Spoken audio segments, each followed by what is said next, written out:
Was there an Adam? Was there an Eve? Or did we evolve from what we conceived? Either way, we got what we needed when the sun shone down on the Garden of Eden.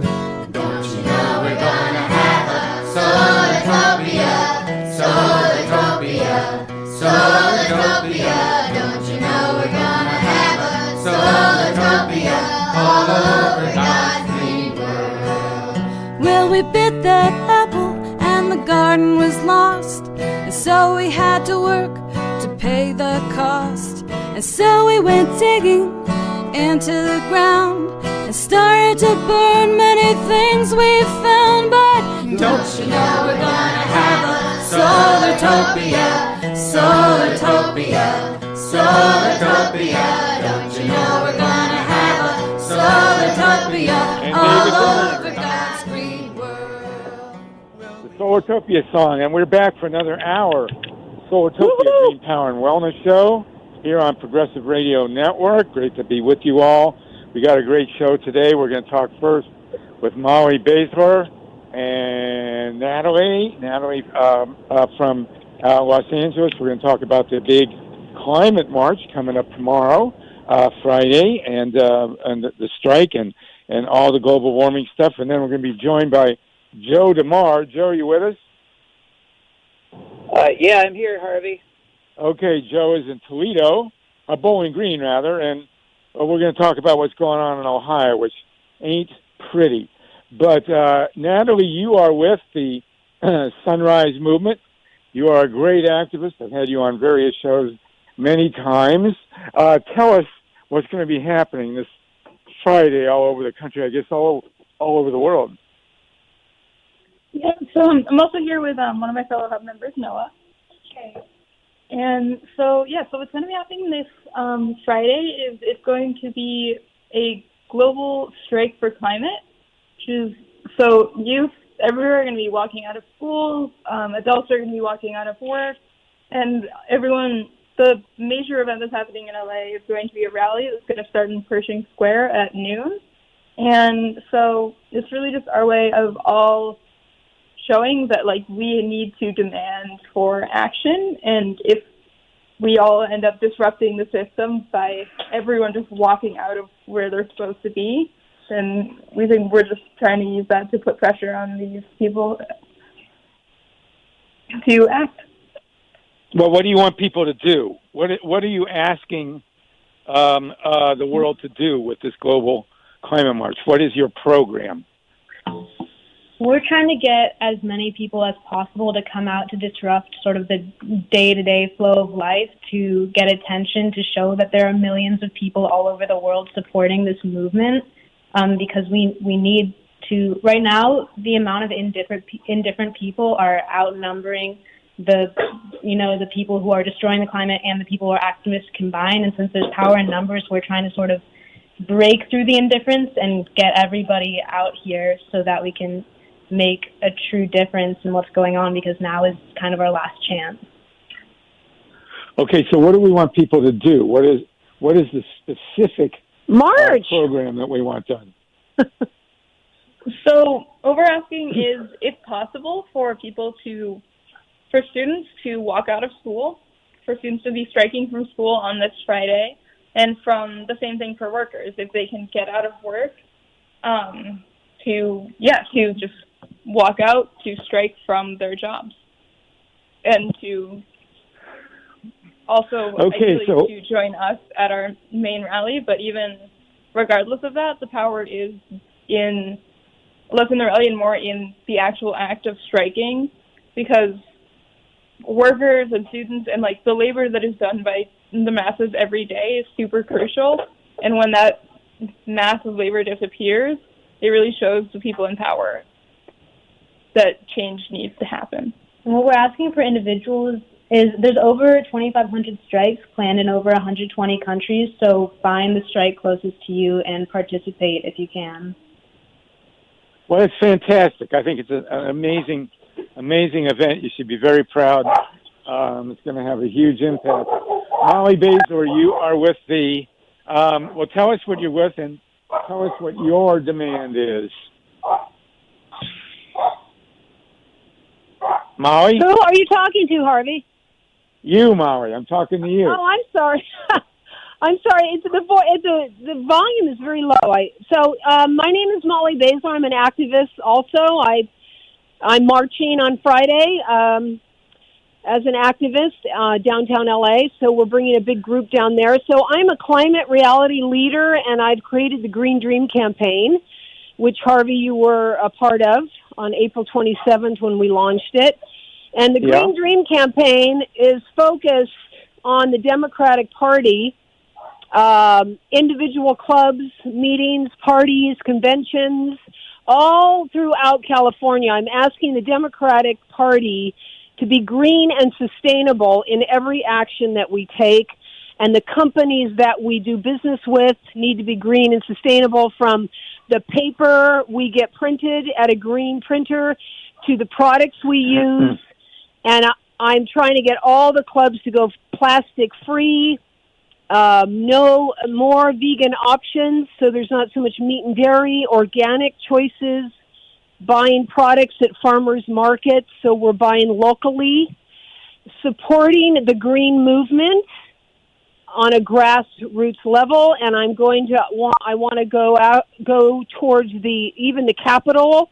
The state capital of our beautiful state of California needs to go green and be sustainable, so we are an example. Since California leads the way and is the 5th largest economy. So if we start doing green practices in everything we do, not just, an electric car and going after the fossil fuel, but from the products we buy, where we buy them. Supporting Amazon is not a good thing. Supporting plastic is fossil fuel. So just being conscious of that. And so I'm working with R.L. Miller, who's a great activist, and I want to create green unions. That's our big thing, too. Green workers aren't unionized yet. So we've got to, unionize the green, especially coming into the Green Dream future. So, and I march, and I'll be there on Friday, and I raise my voice and lift my hearts for the planet and all who live here. Well, Donald Trump is apparently coming to California to tell us that we can't set our own standards. What do you want to say about that, Molly? Well, I think that's outrageous, and I don't know, I've just been looking into that, of what we can do to stop this. I mean, I know Gavin Newsom, the governor, is trying to, but it's a federal issue. He's coming in and he's interrupting our state rights, right? So and I don't know the law as well. That's why I'm saying I need to look into that. So I would say, when is he coming? I mean, we should have a march and protest him, because as Natalie said, the Sunrise Movement, that's how we get things done. Is activism is one of the best ways to have our voices heard, especially when we come together. So I need to find out when he's coming, where he will be, and we can do an action around that, because to show him our disapproval, although I don't know if he really cares, but he seems to be impervious to marches. People have been marching since he was elected, and he just sort of turns his head. But I think it's still good to get out there and lift our voices and hearts and let it be known that we do not want him interrupting in our California. We need to, what's it called, when you leave the union? Secession. So, we need to march. We need to, it's outrageous that he's going to turn back. He's turning back all these things, wonderful things we've done for the environment, and it's outrageous that people are just sitting around allowing it. And I just don't, I hope Gavin finds a way to stand up to him. Is there, and Harvey, you probably know more the law behind this. Is it possible for the governor to stop the president from doing something like this? Well, we're going to find out. It's going to go to court, obviously. But California has implemented higher standards for fuel efficiency for automobiles. Right. And Trump doesn't want us to be able to do that. So, right. He's turning back everything. He is. The Clean Water, Way, Act, he reversed. He's cut the EPA into pieces. He's gotten rid of all those scientists and moved them to like Missouri. I mean, it's so bizarre that the Democrats in Washington aren't completely standing up and walking out themselves. No, they're a bunch of wimps. I mean, that's the bottom line. My theory is, and I put this in my new History of the United States, that Donald Trump has actually been sent here by an alien race to wipe out the human species so that someone else can come in and take over the planet. I mean, everything he's doing is designed to end the ability of the human race to live on this earth. Joe DeMarr in Bowling Green, what do you think about all that? Well, I think it's kind of interesting, Harvey, that, Trump denies global warming, but and he scrubbed it from the federal website, except if you go to the EPA website, there's this huge section on adaptation to global warming. There's this huge, they say, if we just build enough dikes and we move the city from here to there and do all this stuff that's going to cost billions and billions of dollars and, give lots of opportunities for kickbacks and stuff, that we could do to fight the global warming that doesn't exist. So I think his motivation is money. I think that's his religion, actually.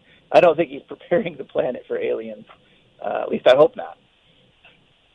Well, I don't know. Listen, hey, you guys, did you listen yesterday? Amy Goodman had Naomi Klein on, who's just written a new book on climate change. And she was so brilliant. She's such a brilliant interview. And she was talking about that all these actions Trump is doing, building, like he wants to build the seawalls and that he's putting, immigrants into, these prisons, and that it's really preparing us for the new world of what we're going to have to live in global warming. Because when there's more climate refugees, which there will be within the next 5 years, there already are, where are we going to put all those people when lands and people have to go somewhere? So her theory was, I just found it interesting that he's actually preparing, that he knows about global warming, and because a lot of his golf courses or whatever his crap is, that they have to build on these coastlines, and so they talk about that. But so all these things he's doing, he's implementing, are things to prepare for the new way of being when the world goes into catastrophic, which it already is, but it's obviously, we know it's just going to get worse and worse, and it's going to happen within the next 10 years, next 5 years, next 3 years, and all this. Yeah, it's right, and it's important to remember though that all this adaptation stuff is ultimately futile because we don't know where the limits are. We don't know where the sea level is going to stop rising. It just got demonstrated down in Louisiana, where they just completed the post-Katrina improvements, raising the dikes, building all kinds of stuff. And all that building, all that construction is already too little too late. The ocean has already risen beyond the capacity for that huge, incredible expense, and so it's not going to do any good. And so he's living in a fantasy if he thinks that he's going to profit off of this process. No one is going to profit off of catastrophic climate change. But it's outrageous. So amazing that people think that. I mean, it's our disconnect also to nature, to Mother Nature, that they think they can manipulate it and control it and win. over the force of nature, I just find that to be the height of arrogance. Instead of adhering to nature and building to nature, and they continue to build in places, like building dikes, they build another one. Instead of saying, Canada just made it a law, you cannot build at certain places anymore. And people are all in an uproar and protesting, but it's because it's going to bankrupt. It's going to bankrupt states and rebuilding and it's such insanity.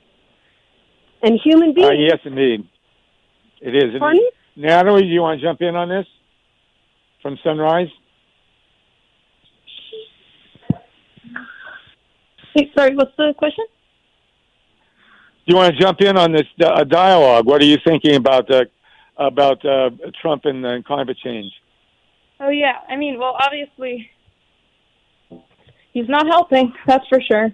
Basically, all these politicians are lining their pockets with money from the same fossil fuel execs and lobbyists that have been forging doubt about climate science for nearly 40 years just because the fact that what they're doing is destroying the planet is very inconvenient for how deep their pockets are. And with Trump, honestly, I'm pretty convinced that he's just doing it out of spite, like he already has. So yeah, like, what's that? It's partially for money. It's also partially because I'm pretty sure he literally wants to see the world burn. So he's not welcome here. He's not welcome in California, or not welcome on the planet Earth. So Natalie, why don't we try to organize a protest for when Trump is in town? I think he's in town right now, actually. I think it was yesterday and today that he's around. We've just been very caught up because we've been organizing this massive climate strike that we've been helping Youth Climate Strike to organize this with a big coalition of other climate groups. And so, we've been... No, I understand. We're marching too, Climate Reality. Yeah. All right, so let's talk about the solutions here. Let's talk about shutting nuclear power plants and shutting down coal, oil, and gas, or what I call King Kong, coal, oil, nukes, and gas, and Harvey, getting may I say renewables. something really quick? Yeah. Okay, I think also we all look towards our politicians to make changes and shut things down when we as consumers also can shut things down by not buying products from the fossil fuel industry, from businesses that invest in nuclear, from businesses that aren't green and sustainable. We are the consumer, and we can shut businesses down if we do not buy their product. And that's one thing I do not understand is we sit and complain. We want our politicians to do it when we, the people, what we buy, what we purchase, what we do, our actions we take, create the actions out in the world. So I just want to say that because it's very important that we stop buying products that support fossil fuel.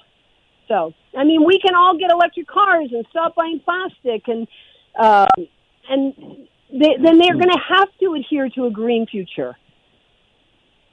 Well, what's a green future look like? Joe DeMarr, give us an idea what a green future looks like. Okay, well, a green future is one that is powered without fossil fuels and without nuclear energy. We're heating and cooling our houses with geothermal energy, where every household is providing enough solar power from their rooftops to meet their own electrical needs. And basically, it is one without plastic. A green future, a survivable future, does not have plastic unless it's a biodegradable plastic made from, something like corn oil or something that can be reintegrated into the biosphere. And a green future is one thing that people don't realize or that people get lost is that a green future is actually a more comfortable future. It's a healthier future. It's one where you actually don't have to give up your creature comforts in order to survive. Geothermal heating, for example, a geothermally heated house has less fluctuation in terms of hot and cold than a house that's heated with gas and cooled with air conditioning in that manner. So I think a green future is a comfortable future. It's a healthy future. And all we need to do is apply the technologies that we already have. We don't need to develop a whole new kind of energy source. We don't need to develop a whole lot of stuff. We just have to shut down the old polluting sources and switch over to the newer clean energy sources. Okay, I'm good with that. Natalie? Yeah, so I just actually, going back to what was being mentioned just before about divestment. So I think it's been a pretty great couple of weeks in California politics with what's been going on. One thing that just happened, I think it was yesterday, was the University of California Reasons Board just voted to completely divest all of their endowments from anything that has a stake in fossil fuels, which is to date like the biggest fossil fuel divestment that has happened in the United States. So that's what the future is going to be looking like. For sure, that's pretty good. Taking our money out of these companies, and then also, if you want to weigh in on Eland. Sure. Also, last week we had a big success.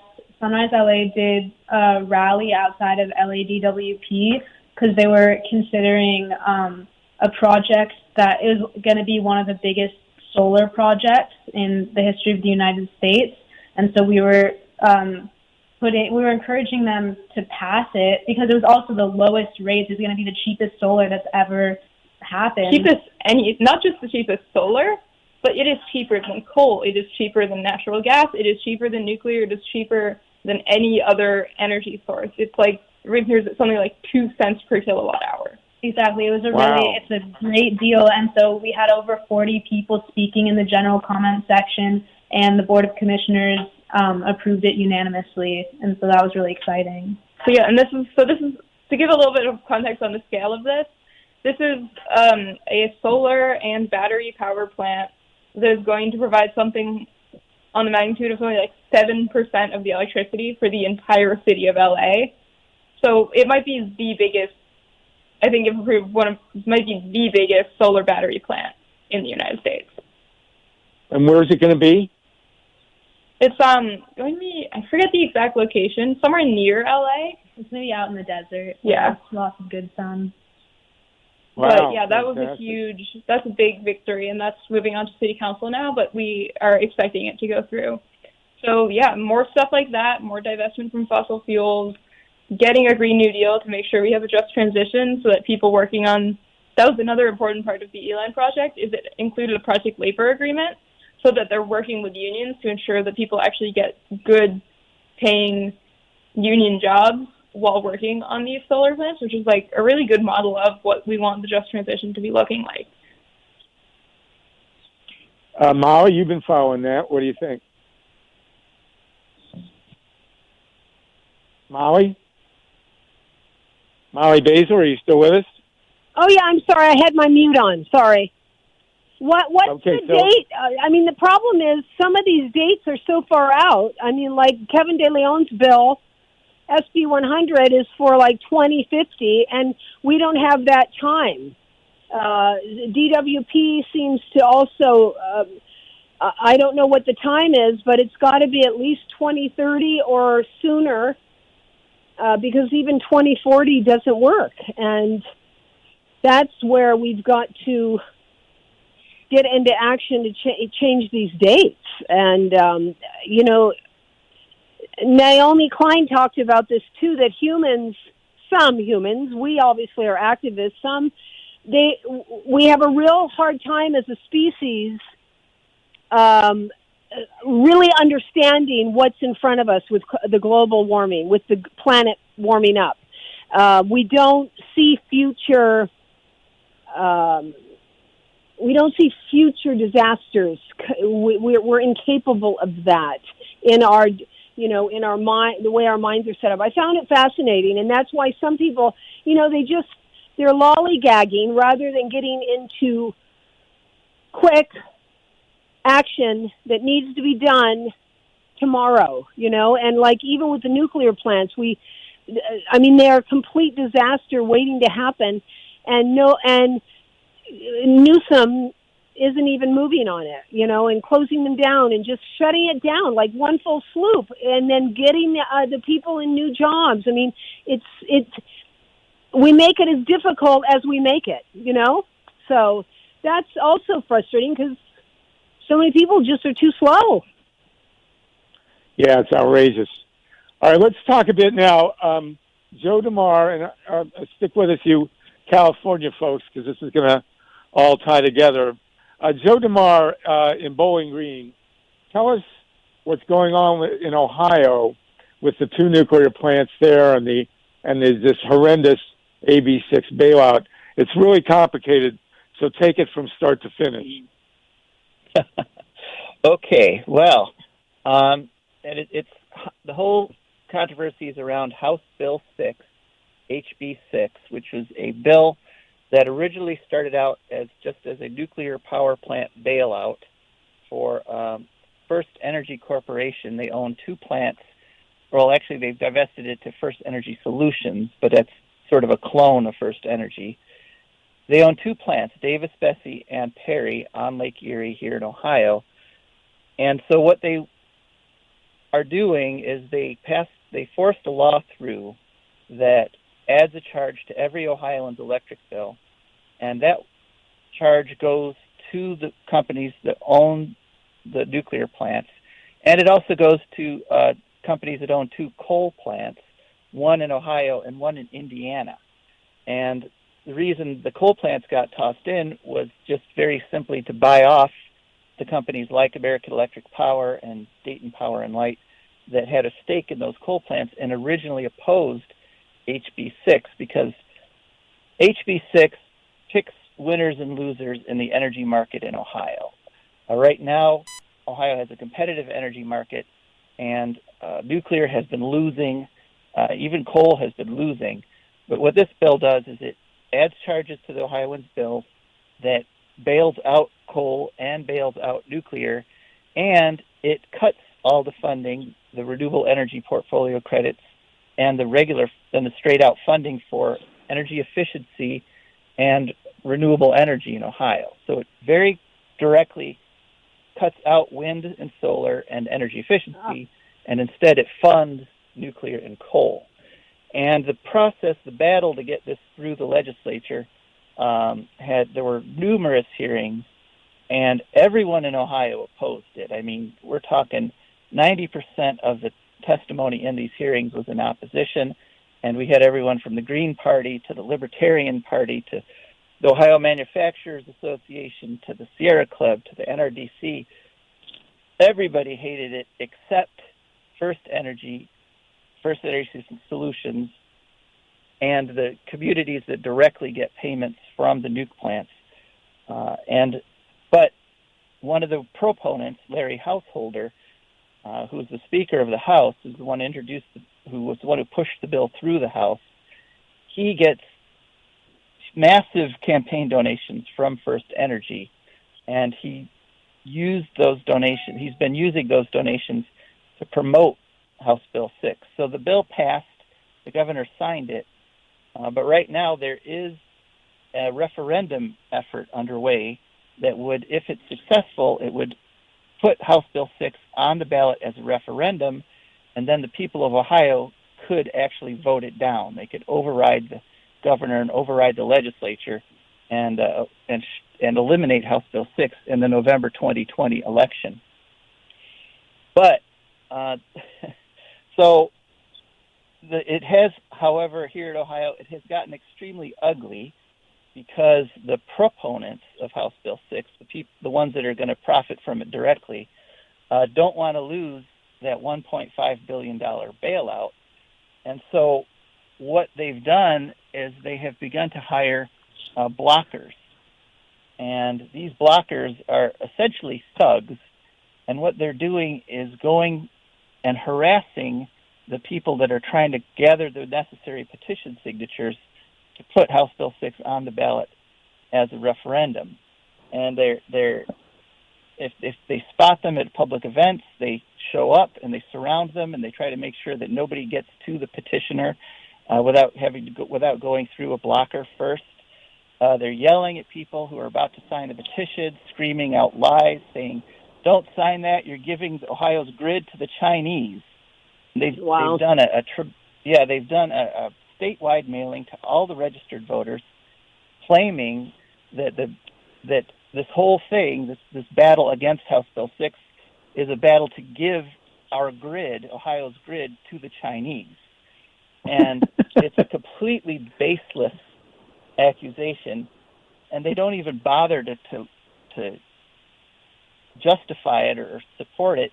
The only thing they say is that one of the funders of the petition effort is a natural gas company, or a natural gas electricity generating company, and one of a dozen banks that funded one of the natural gas projects from that company was a Chinese bank.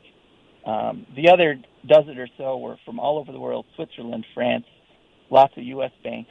But somehow having one Chinese bank give a loan to one plant for one of the people funding this petition effort somehow means the Chinese are going to run an extension cord from Beijing and suck away all of Ohio's power. So it's really gotten ugly, and the petitioners only have till October 22nd to gather 270,000. Guys, I have to leave the line for a minute. Keep talking. I have to take this call. Oh, okay. Go ahead. To gather 270,000 petition signatures, and it's a huge battle. There's petitioners going out all over Ohio. There's blockers going out all over Ohio. In addition to these mailings, these horrible, misleading mailings, they're also running these television commercials. And the television commercials are every bit as paranoid and inaccurate as the mailings. And they show pictures of the Chinese premier and the Chinese flag waving in the background and saying, "Do you want to give Ohio to China?" And it's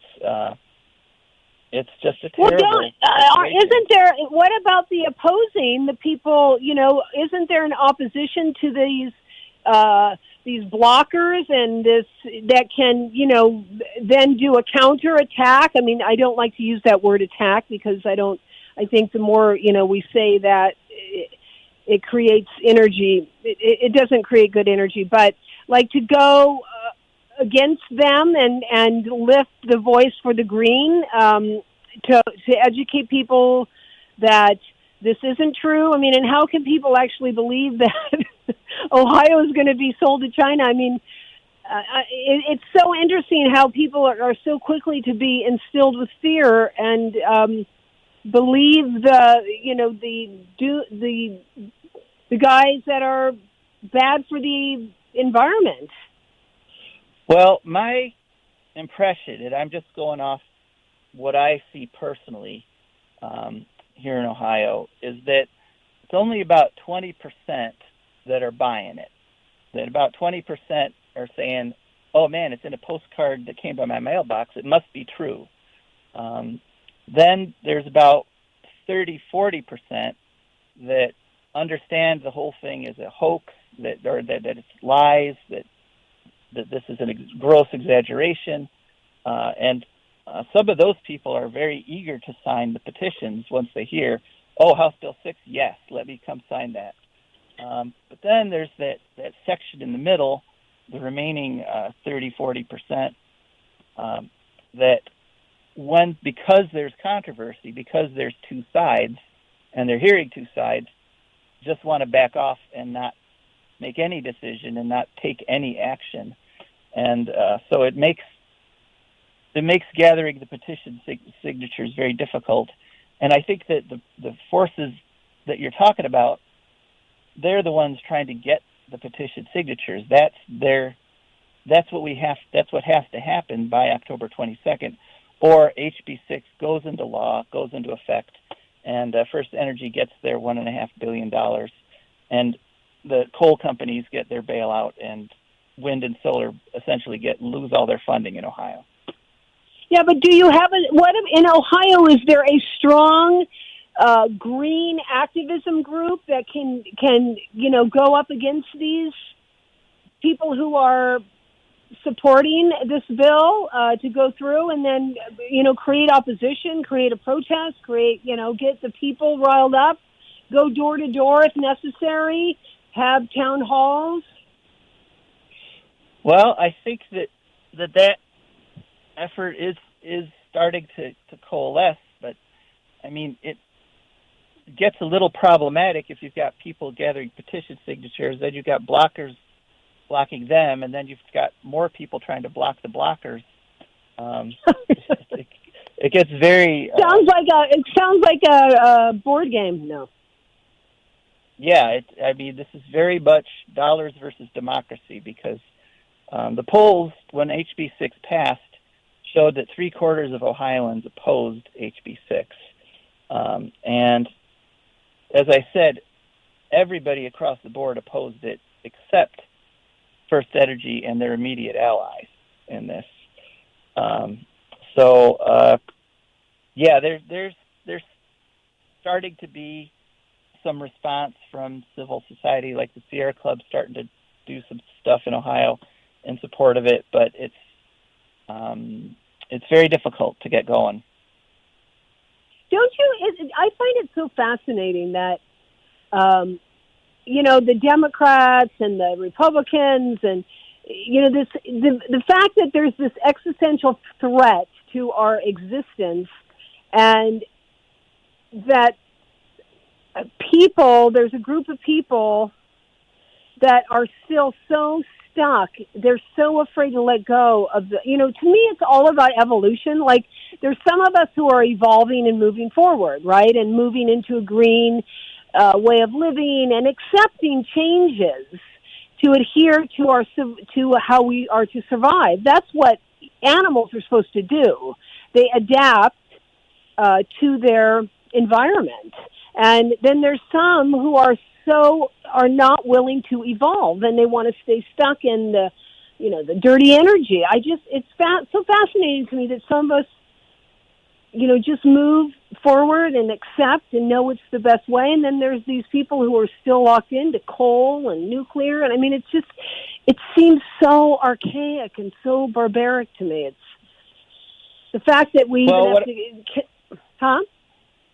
What I call them the obnoxious minority, because they are a minority. It's always important to remember that the majority of Americans and the majority of the people in the world understand the need to move on. But this obnoxious minority, they're the ones that yell. They're the ones that jump right to insults. They're the ones that really aren't interested in dialogue. They're just interested in domination. And so it's a social kind of quandary that we're in, because the loudest and most obnoxious and the ones that are wrong, are the ones that are setting the policy right now. So what has to happen is the majority has to take back policy. So the majority has to get louder, so to speak, right? I mean, we have to stand up. Like they always joke, the Democrats are always so polite, and and Republicans are yelling and screaming. So I mean, not that we have to emulate that, but we do have to have a louder voice. And but that is true. The majority is evolving and moving forward and wants to move forward, and then there's this other part that is minority. Pardon? That's what I call them. So that's what's so hopeful about this climate strike. It's people actually getting loud. And are the climate strike folks still with us on the line? Yes, we are. Yeah. So how are you guys going to get loud? How are you going to get beyond the group that already believes the way we believe, and reach out to those people that don't know the seriousness and don't understand the need to change as urgently as you do? I mean, that's a huge part of what this is about, is attention, is sort of trying to wake people up, because I think it's going to be hard not to notice when so many people are out there doing this, and it's going to get a lot of news coverage. So hopefully that will encourage people to start taking this seriously. And I think also, to add if to I that a may little say bit, I something, think part of the reason why we're doing I'm a this strike climate is reality because leader, and I was trained by Al people's Gore. And so what absence we do, can sometimes be and also with my Green very Dream, noticeable. If we do you suddenly come to presentations. school, Like Hold I'm on, doing hold one. on. Pardon me? We've got two people talking at once here. One person just talked about being a climate leader, and then someone else can chime in after that. Yeah, I was just saying that in the Climate Reality Project, we go out and we give presentations.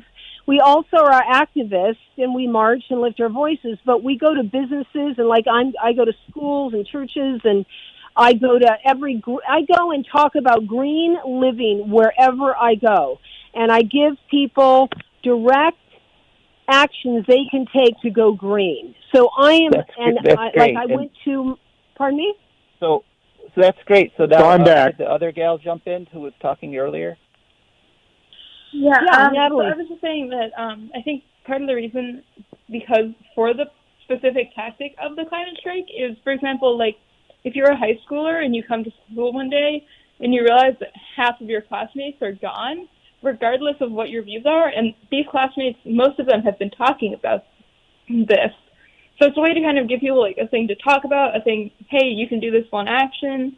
And for those who don't show, it's sort of, if half your class is gone, you're like, oh, wow, like I'm in the minority. I'm missing something big.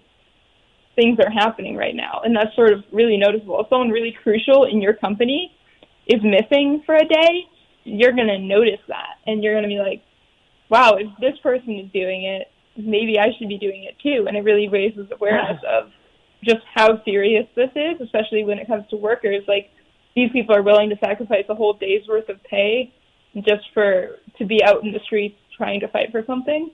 I think it's a really good way of amplifying our message. Well, it sounds great to me. And what we're asking for, of course, is the total abolition of nuclear power, the total abolition of fossil fuels, and a complete conversion to renewable energy. We also have to deal with plastics.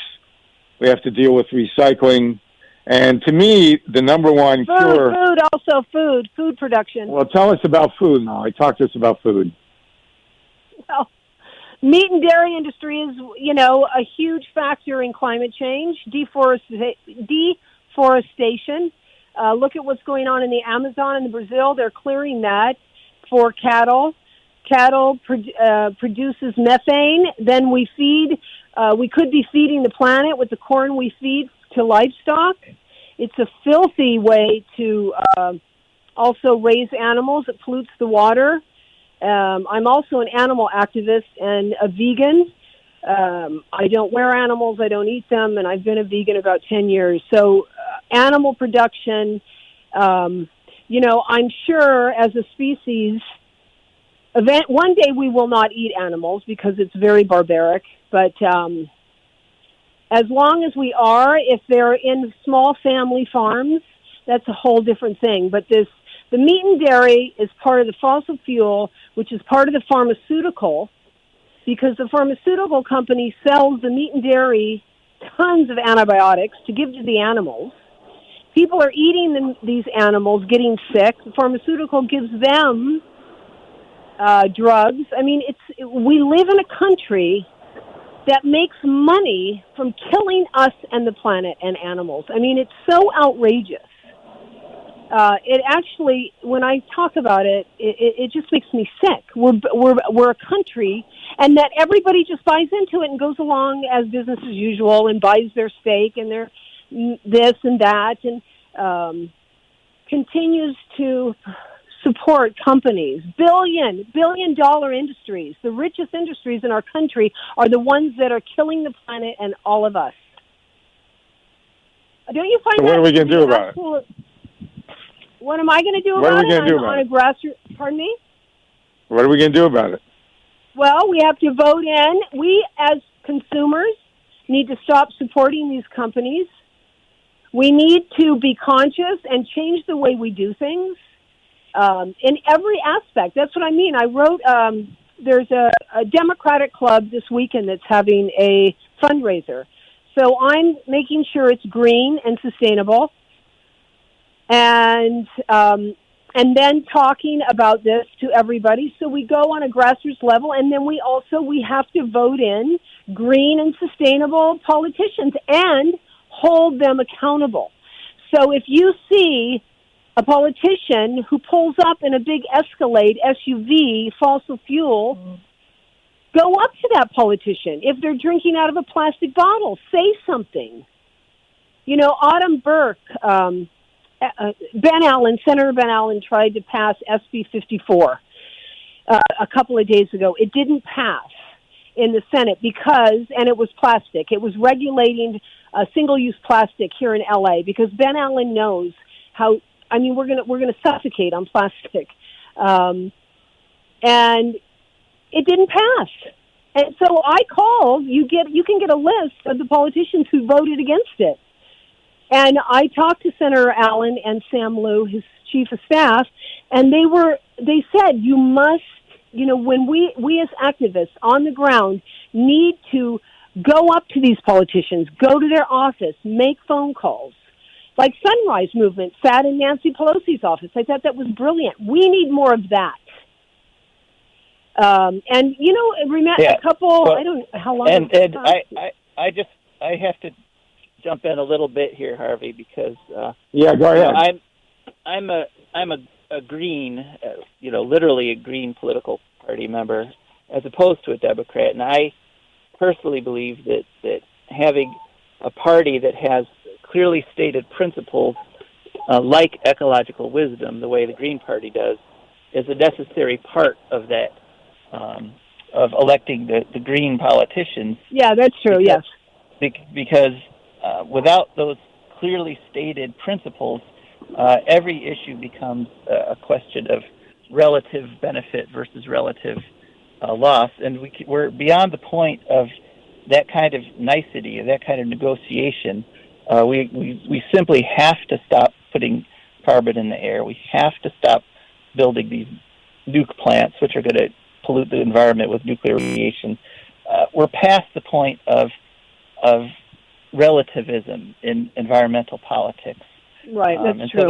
So that's why I would urge people, if you've got Greens or I believe the Democrats are not the only solution here. I think the Greens are part of the future solution, and that's being proven true all over the world, where once you get Greens in power, in office, those are the countries that are making the biggest changes, the most radical shift towards a green future economy. So just had to toss that in there. No, that's good. That's true. That is true. I didn't think of that.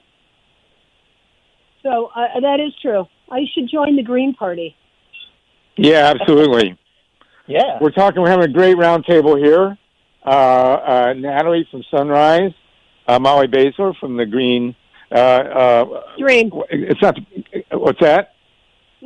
The Green Dream campaign. Green Dream. I keep wanting to say the Green New Deal. And Joe DeMar's from the Green Party in Ohio. And, of course, in California here we have this horrendous issue. We cannot get the governor to inspect the Diablo Canyon nuclear plants, which we know are decayed, they are embrittled, they are cracked, and they will crumble with the first earthquake. And all of us here in LA live in absolute terror of the Diablo Canyon nuclear plants, and we can't get the governor to do anything. I mean, what are we going to do about that, Natalie? Let's go protest in Sacramento. Yeah, I mean... All right. Yeah.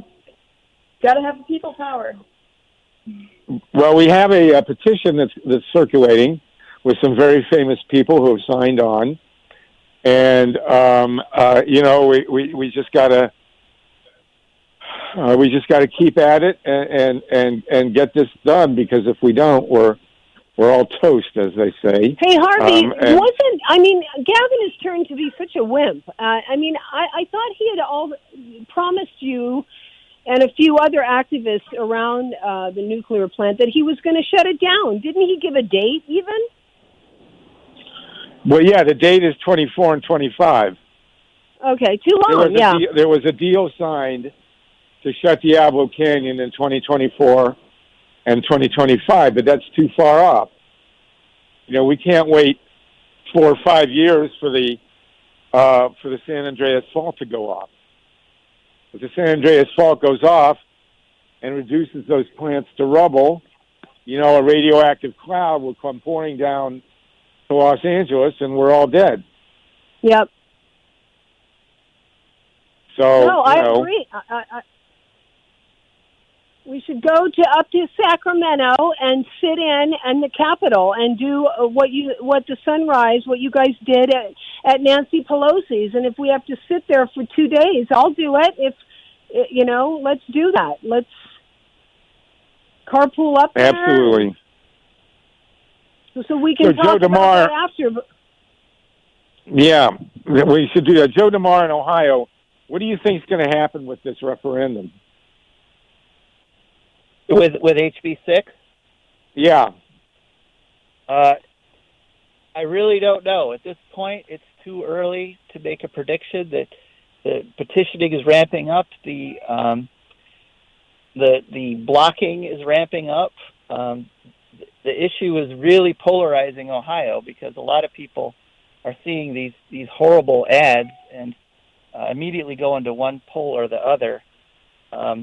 One thing, though, that we can take some pride in is that the original HB6 gave a lot more money to the NUKEs and than the final version, than the version that we're having now. So they cut back on what they didn't get everything they asked for, and it was supposed to have been a done deal already, but it isn't. And so continuing the fight is forcing them to spend more resources, and it's making the whole thing less profitable for them. Whether or not they're going to win in the end, but fundamentally, it's a bad business decision. Fundamentally, they're fighting for a decision that is hurting their business because they've committed to the most expensive form of energy. So even with their bailout, they're going to be continuously losing money by trying to prop up these crumbling old plants and by exempting these coal plants from pollution laws because they're very old coal plants, the most polluting in the country, in fact. And so continuing to pursue that failing business model is hurting all these companies when if they just switched over to the wind and the solar, they would actually make more profit. So how is it going to ultimately end up? Ultimately, wind and solar are going to win. The question is how much pain and suffering is there going to have to be before they win? Okay, we're almost near the end of the hour. Joe, it's great to talk with you from Ohio, and Natalie and Molly in California. Molly, what's the next step here in California? What are we going to do here to get the... Well, first let me give you a chance. Natalie from Sunrise, how do people get a hold of you? So, yeah, you can... So, Sunrise Movement Los Angeles, you can find us on pretty much any social media site if you search that. It's also a lot of things. It's Sunrise MVMT LA. But yeah, Sunrise Movement LA, you can search us wherever. And Sunrise Movement Los Angeles at gmail.com to get in touch with us, or just message us on some social media source. And yeah, or even better, come to the strike on Friday at Pershing Square at noon and find us. All right. Okay, very good. Molly Basler? Yeah, hi. So you can find me at greendreamcampaign.com. Go to the website. It's a great website. You can learn how to live green and sustainably. If you want to volunteer, let me know. You can email me also at Molly Basler at greendreamcampaign.com. And I will also be at the strike Friday as an activist with the Climate Reality, my fellow Climate Reality leaders. So I will find you, Natalie, at Pershing Square. So I'm excited about that.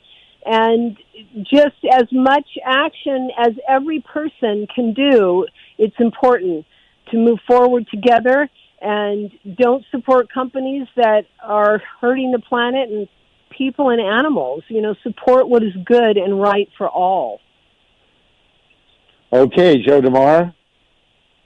My website is Joe DeMarr, that's DEMARE, foragreenfuture.org. So that's Joe DeMarr, foragreenfuture.org. I just Googled you, Joe. Oh, thank you. All right, you guys. You've all been fantastic. It's been a great show. We got to shut these nuclear plants down, get ourselves to the green dream here, the Green New Deal, the Green Party. We got to win this referendum in Ohio. God knows it's really complicated. We got to get Gavin Newsom to get into the Diablo Canyon nuclear plants and see what's really going on there. Thank you to the crew in New York, and thank you, everybody, for listening in. This has been the Solartopia Green Power and Wellness Show. Yeah. And we'll see you next week in Solartopia. Next week, go green. Did we evolve from what we conceived? Either way, we got what we needed when the sun shone down on